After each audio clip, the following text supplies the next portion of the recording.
ఉగ్రవాదం నేర్చుకోవడం ఏంది? వీళ్ళు ఇక్కడ మన ముస్లిమ్స్ వాళ్ళనే చంపేస్తుంటే ఇంకా ఎవరిని వదులుతారు వాళ్ళు? అక్కడ అంత దారుణంగా ఒడిగట్టారు కదా, మరి ఆయనను కూడా చంపేసి ఆయన సేవ్ చేస్తుంటే ఈ పాటికి వాళ్ళందరూ అక్కడి నుంచి వచ్చేసేవాడు. కానీ సేవ్ చేస్తున్నాడని చెప్పేసి అతన్ని కూడా చంపేశారంటే అది చెప్పుకుంటేనే సిగ్గుగా ఉంది నాకైతే. ప్రపంచ దేశాలన్నీ కూడా ఇప్పుడు మనకు సపోర్ట్ చేస్తున్నాయి. ఇప్పుడు ఈ మూమెంట్లో కనుక మనం పాకిస్తాన్ మీద పూర్తి స్థాయిలో అటాక్ చేస్తే ఎలా ఉంటుంది అంటారు? సూపర్ ఉంటుంది.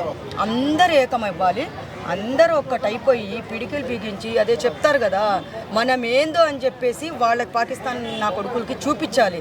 ఎందుకంటే ఇంకోసారి మన వాళ్ళ మీద చెయ్యి వేయకుండా చేతులు ప్రతి ఒక్కరికి అక్కడ ఎవరెవరైతే మన వాళ్ళని చంపేశారో వాళ్ళ చేతులు నరికేయాలి ఫస్ట్.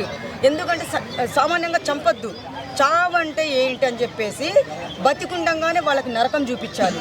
చేతులు నరికేయాలి ఫస్ట్, అసలు ఆయుధాలు ముట్టకుండా ఫస్ట్ 2 చేతులు నరికేస్తే అప్పుడు మన వాళ్ళని ఎవ్వరు టచ్ చేయకుండా ఉంటారు.